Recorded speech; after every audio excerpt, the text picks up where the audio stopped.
Hello everyone, this is Chris Jamel at Xton Interactive, and in this video we're going to focus on all things user interface camera. So we will add another camera to our scene, which will just display our user interface. Of course, we'll figure out how to make our main camera not show the user interface. And once that's done, we'll have to tackle the problem of positioning that UI camera in the correct position, such that not only do we see the elements of our user interface, but it exactly shows the entire user interface and nothing more. So the field of view intersects exactly with the canvas. So we'll do that first with a custom editor script so that we can move the camera into the correct position by clicking on a button. But this is an important enough operation that we want this to happen automatically. So we will set it up so that this positioning happens whenever our scene is run, so our camera will get moved to the correct position no matter where it is to begin with.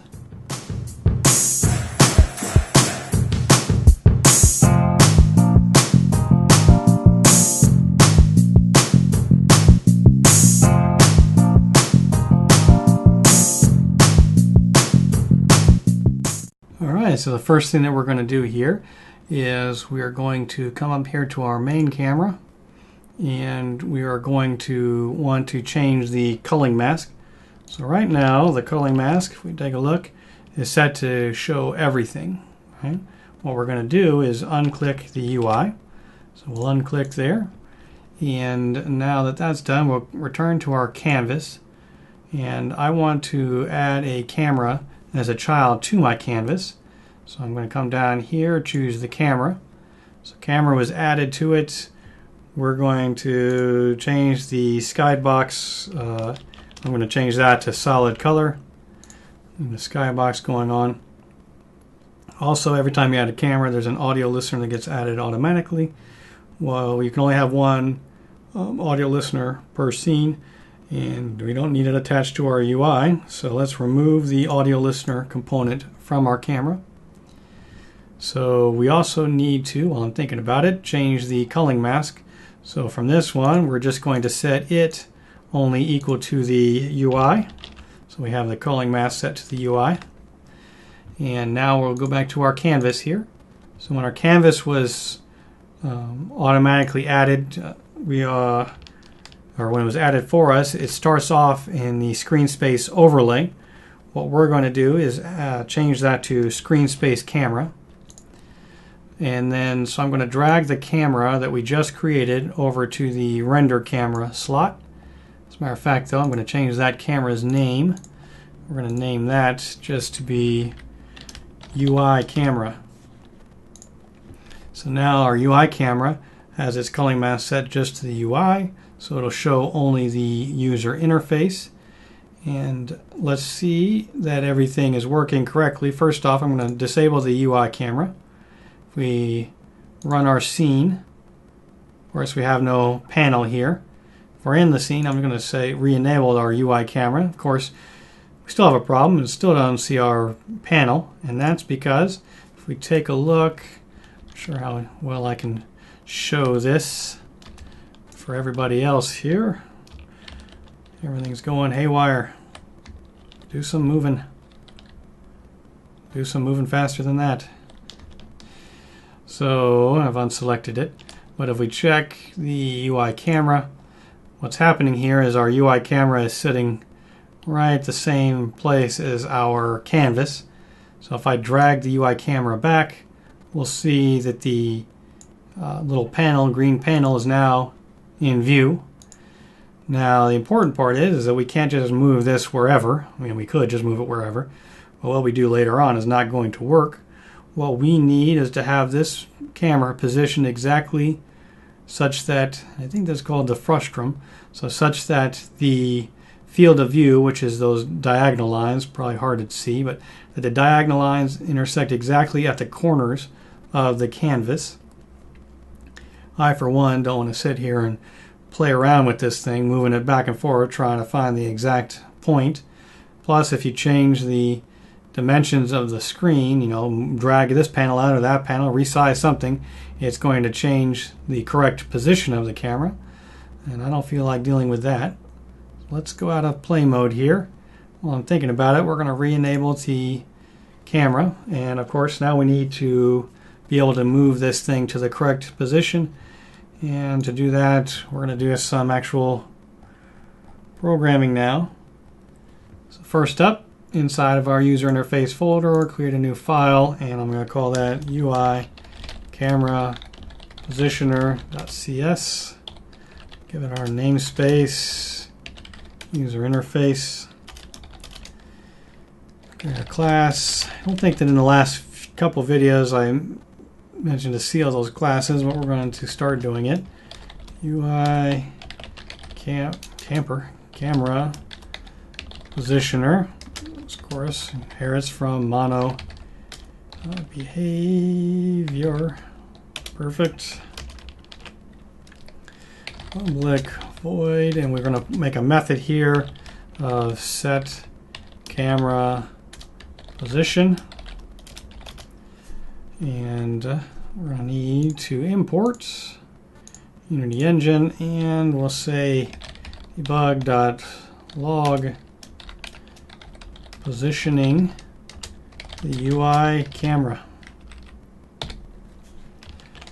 Perfect. Back to Unity. I'm going to do its rebuilding magic, and I have the UI camera selected. I'm going to drag the camera positioner script there. Of course, it doesn't help me. It doesn't do anything right now. We don't have a way to access that button at the moment. So what we'll do here is return to VS Code, and we're going to create our first editor script. So inside of user interface, I've already created the folder editor. Inside of that, we're going to create a new file, and UI camera positioner editor.cs. So namespace, and that's user interface.editor. And here I don't care that the class is sealed, it's just an editor script. So class UI camera positioner editor. It's going to inherit from Unity editor.editor. Perfect. And so now we need to be able to tell Unity that this script is going to apply to our UI camera positioner script. We do that through an attribute, and that attribute is custom editor. In there we tell it what type of script it belongs to, UI camera positioner. Using Unity editor, what we'll do then is this thing has a method, so public override void on inspector GUI. What we'll do is say base dot on inspector GUI. That basically would draw any of our public fields so that we could add them to the editor if we wanted to. What we're interested in adding is a button. So what we're going to do that is to first, okay, so let's come up here, get a reference. So in our editor, we have a field, and Unity gives us a field called target. So private UI camera positioner, we're going to say big T target is just UI camera positioner casting of little t target.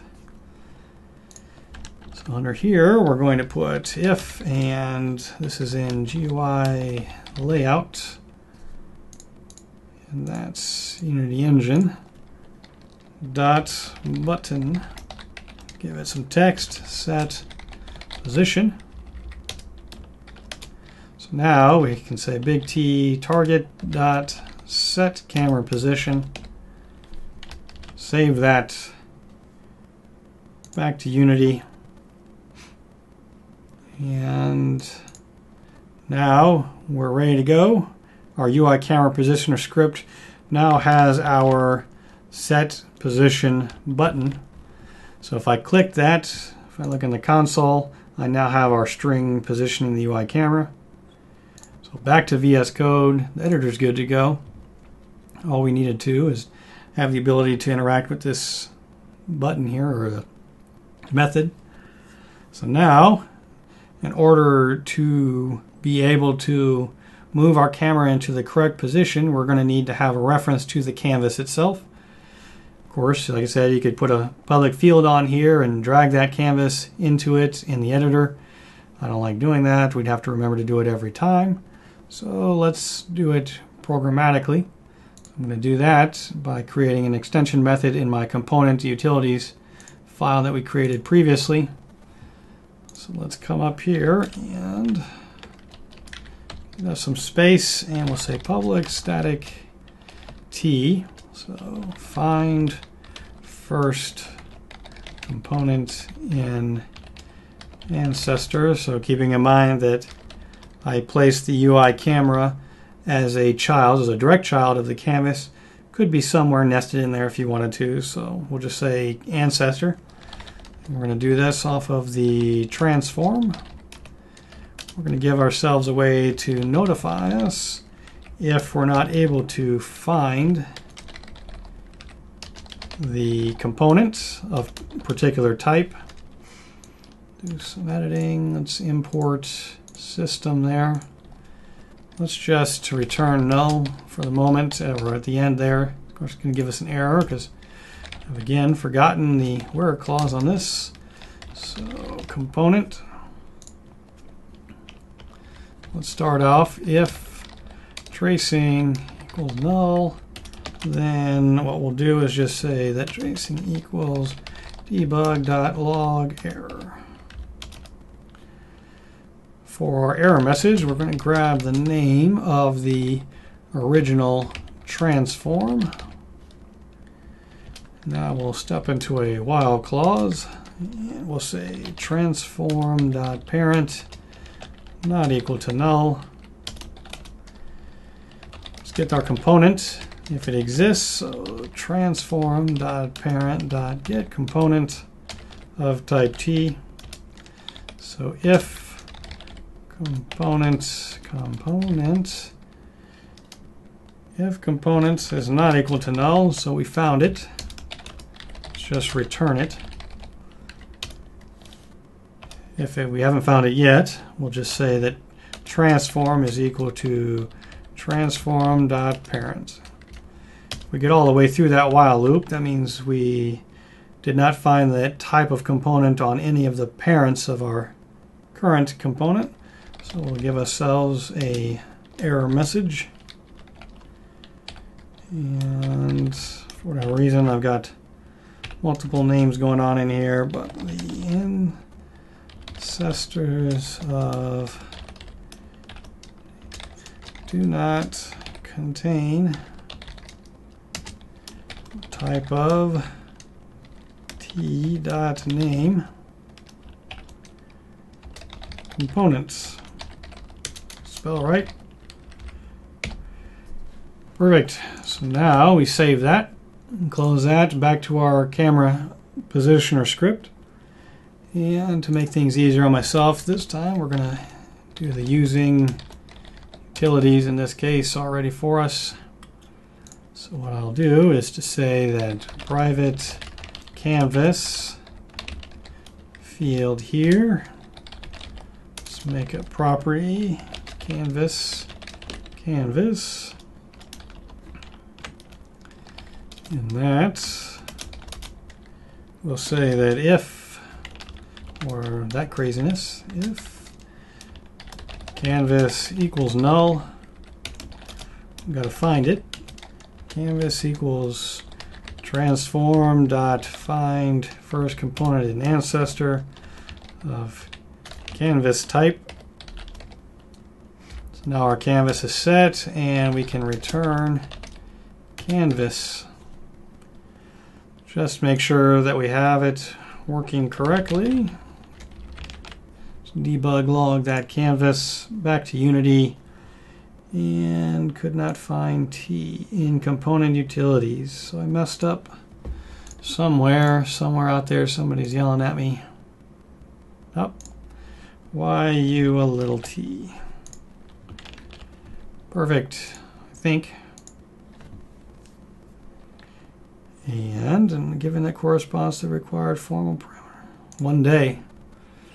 1 day. Back. Not perfect. This is supposed to default to null. All right. And now we're good to go. All right. So if we click the button, now we get the canvas in there instead of our string. Time to do a teeny tiny bit of math here. So we want the canvas half height, which is 0.5f, times, we only need a 1, so we'll just do the casting here. So we have a rect transform, which is the canvas dot transform. That has a rect, which has a height. We also need camera half, spell right, field of view, 0.5f. We could get the camera itself, but our canvas has a reference to it already, world camera dot field of view. So our distance equals, now whether or not there's a minus sign on this distance depends on the orientation of the camera, so basically in which direction the camera is facing. So our camera is facing off in the positive Z direction. We're going to need to move it backwards on the Z. So minus canvas half height, divide that by math f dot tan, camera half field of view. We'll make the mistake of picking the wrong one of these when I did the previous one. So degrees to radian. Now transform dot local position, new vector 3. The exact shape of this vector also depends on the orientation of everything. Again, canvas is in the XY plane, so 0, 0, and we move and Z direction distance. All right, my space. Now back to Unity. We should see, so I have the camera selected. Right now the bright outline there is the canvas, and if you can see it, there's some rays going off at angles for the field of view for the camera. So if I click this button here, our camera has now moved back in the correct position so that it exactly encompasses the canvas. Perfect. Now, if we go and change some things, I think if it do it in the game, might change. I don't know. It's a very important thing. Some place in time this thing might get changed or whatnot. We always have the ability to do set position with the button over there, right? But it's important enough that I want to do it automatically for me. So back to the UI positioner script here, we're just going to add in private void and awake. So whenever this thing wakes up, we can then just say set camera position and never have to deal with this again. So if I go back to the script here, let's move it in the obviously incorrect position, so it's behind the canvas. Click it, and we're back where we belong because the code is running on awake. So in this video, we've managed to add an additional camera, which we'll use to just display our user interface. We've set the main camera to not display the user interface, and we have the ability, or have our camera automatically positioning where it needs to position. And I think in the next video we will finally get to the point where we can move, or at least the first iteration of moving our panel around the user interface. But until then, I will talk to you later. Thank you for taking the time to watch our video. I know that your time is valuable. If you liked the video, please subscribe to our channel and click the thumbs up button, as well as share the video with your friends. If you have any comments, questions, or suggestions, please leave them in the comments section below. And once again, thank you, and I will talk to you in the next video.